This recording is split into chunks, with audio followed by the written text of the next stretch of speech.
Madam Speaker, Mr. President, for far too long, our country's enormous potential has been held up and held captive by political forces that seek to break down rather than to build up. You see, time and time again, they've used populist politics and racial rhetoric to break down any attempt at building a consensus over the growth-enhancing reforms that our economy so desperately needs. They have done so deliberately because it is only by sowing division and preventing reform that they can keep institutions weak, keep the taps of corruption flowing, and stay out of jail for their many misdeeds.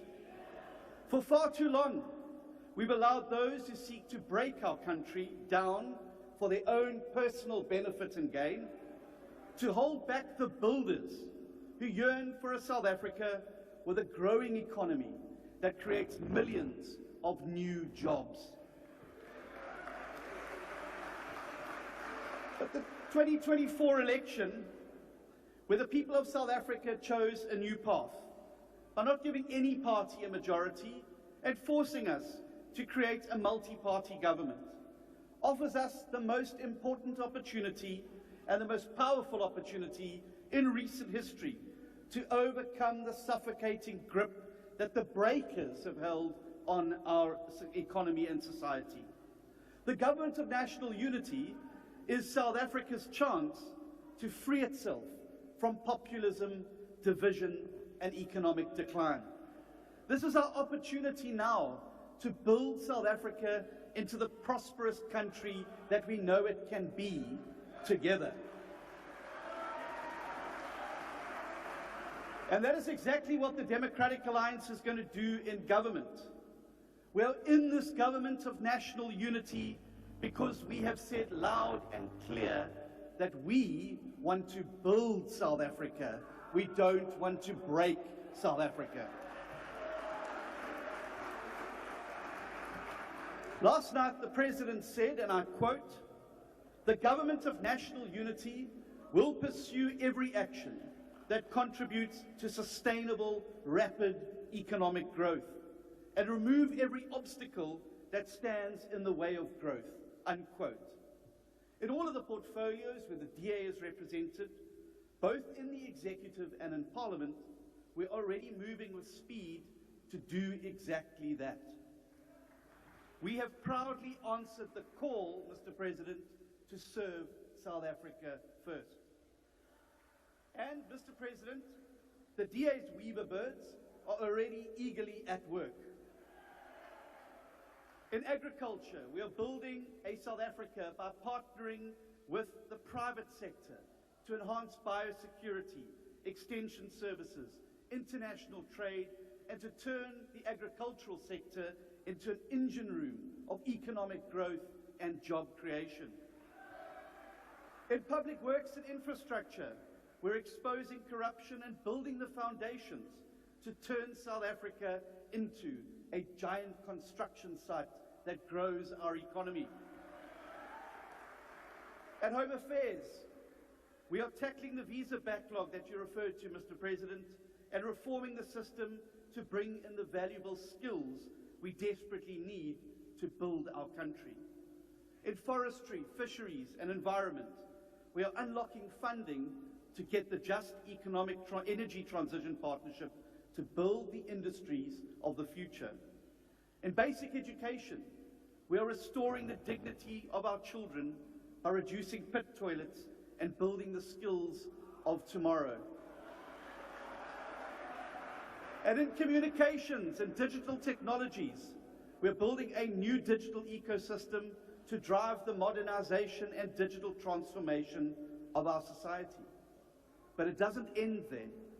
In finance, trade and industry, energy, higher education, small business development, and water and sanitation, DA deputy ministers are also helping to weave the reforms that we need to grow our economy.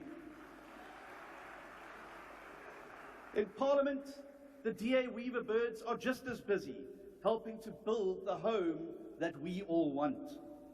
Our portfolio committee chairs are going to drive reforms through the legislature to ensure that we remove all legislative obstacles that stand in the way of unleashing the growth that our country needs. Mr. President, the recent Cabinet Lekgotla that you convened has given us the key ingredients. The Government of National Unity has identified the apex priorities to unleash rapid and inclusive economic growth, to create jobs as our apex priority. To achieve this, we have identified and committed to a responsible fiscal path that reduces the national debt in order to free up more money and resources for productive investments. The planned review of the sectoral master plans to identify obstacles to growth emphasize and focus on our need for exports, slashing red tape, crowding in private sector investment, and these are the key ingredients that we need. We welcome the interventions to expand the basket of VAT-free goods so we can put food on the tables of more South Africans at a cheaper price. Specialized policing units to fight violent crime and the construction mafias. These policy changes are some that the DA has long advocated for, and we believe they will make a meaningful impact on our people.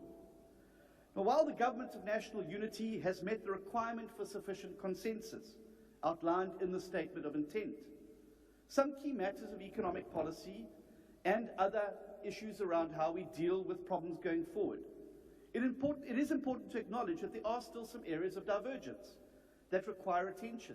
This is a natural feature of any multi-party government anywhere in the world. For example, the need for universal access to basic health care for every citizen, regardless of the economic status, is important. And there are some discussions going on about the best way to achieve that, to ensure that we can fast-track it. The same goes for the Basic Education Laws Amendment Bill. However, in all of these areas of divergence, which are natural when you bring 10 parties together, I am convinced that we can find a way forward. It will be requiring us to be honest and diligent about where these differences exist and to work in good faith with one another to find solutions in the best interests of all of the people of South Africa.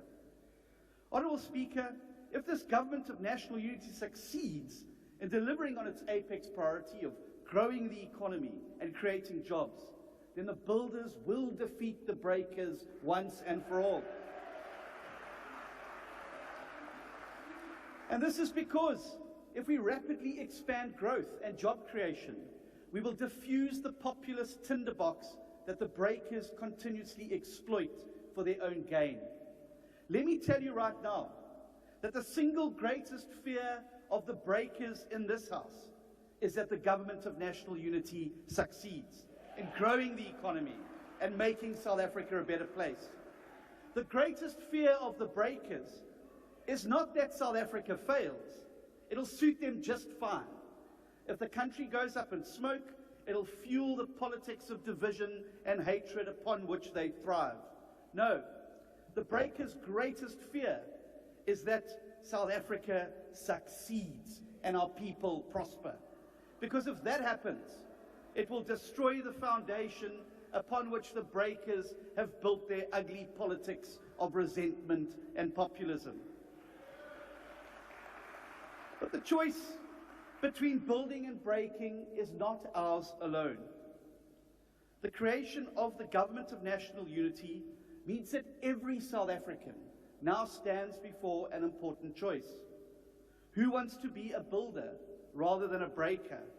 And we need those citizens who want to be builders to strengthen the Government of National Unity's hand. To be clear, the Government of National Unity will not be a kumbaya chorus. No multi-party government ever is. And if you've seen successful weavers' nests, you will know quite clearly that things do get noisy from time to time. But this GNU represents the broad interests. And the truth is that the builders in our society have to make this government work, because the parties who sit on the opposite side of the GNU want to break South Africa beyond all repair through their looting, their populism, their Gupta selling out, their VBS looting, and their violence. And so to every South African, I say now is a time for the choosing. Are you a builder or are you a breaker? When you drive north from here, you will find a magical part of South Africa known as the Kalahari. When you get there, you know that the most successful weaver nests are the ones where as many birds as possible work as hard as possible to build and protect their shared home. And whenever they see a boomslang coming in there to try and steal the eggs, they work together to sound the alarm and protect their home. And so it must be for South Africa. To the breakers, to them I simply say that even the wiliest boomslang doesn't stand a chance when 60 million weaver birds unite to build and defend the home that we love. And that is exactly what South Africa must do now. South Africa, are you a builder or are you a breaker? Thank you very much.